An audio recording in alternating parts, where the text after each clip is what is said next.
Good morning, traders, and welcome to the Elliott Wave Desk service. Let's start with the Euro USD that currently is trading at the 114.15 area. Is really choppy and is getting ready to reverse. We can start looking for a short setup if the price collapses quickly and starts moving below the head and shoulders trend line, below the 113.70 area. We can place, for example, the entry at the 113.75 would be fine.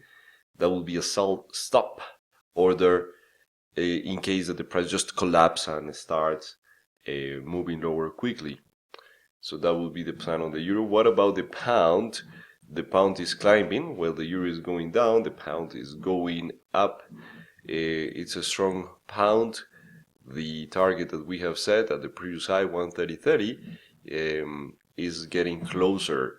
And what about the Aussie? The Aussie continued during the last 24 hours with the bullish move. Here we have the wave 3 as the strongest. The price is gaining momentum. And what about dollar yen? Dollar yen is going down. Here is a trade idea. Be careful because today is Friday.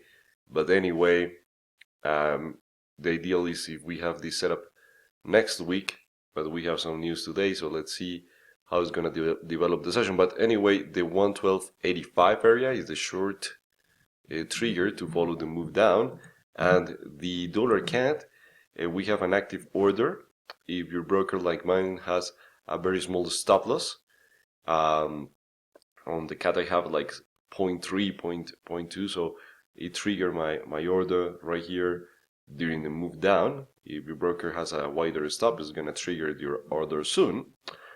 And the target is the 26.80 area, 26.90 area, because it's 30 pips. Yeah, 90 area is the target for the leg down. So let's see how it's going to behave today during the New York session.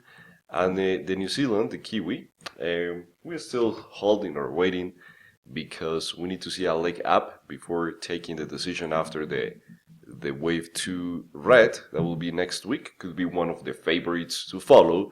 And the S&P is sideways. It didn't move too much lately. It created the wave 3. Now we're sideways, looking for a continuation higher today on for the wave 5. The same will be true for the Dow, looking for a continuation, and of course the Nasdaq. Small candles. Let's see if it's gonna be able to start giving us more momentum. The same for the Russell, looking for the reversal.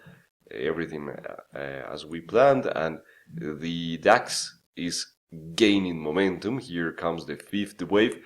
This fifth wave is key because it's gonna validate the leg up. And here is gold. Gold shows that the price did the 1 to 3 reversal. If the price moves above the 12.24, be careful, because that will mean that we are going to have a higher corrective wave 4. So that will be the warning. Yesterday it was able to close below the 12.17 area and went to the 14th. So the trading stop must be activated in case that you're short. If not, let's see if it's gonna reverse again today during the session and start making new lows. And here is oil.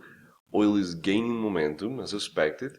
It already went to the previous high where the wave 3 is. So we're seeing an extension for the wave 5. So this is a really powerful move on oil that was able to break out the 46.43 area. We are waiting a little bit more on oil to complete this wave 1 red. That's the plan. That's the Friday recap. Next week we will continue with more orders, with more trade ideas. It was a great week in these markets, so have a fantastic weekend. And if you have questions, please contact us, and I'll see you next Monday. Take care. Bye-bye.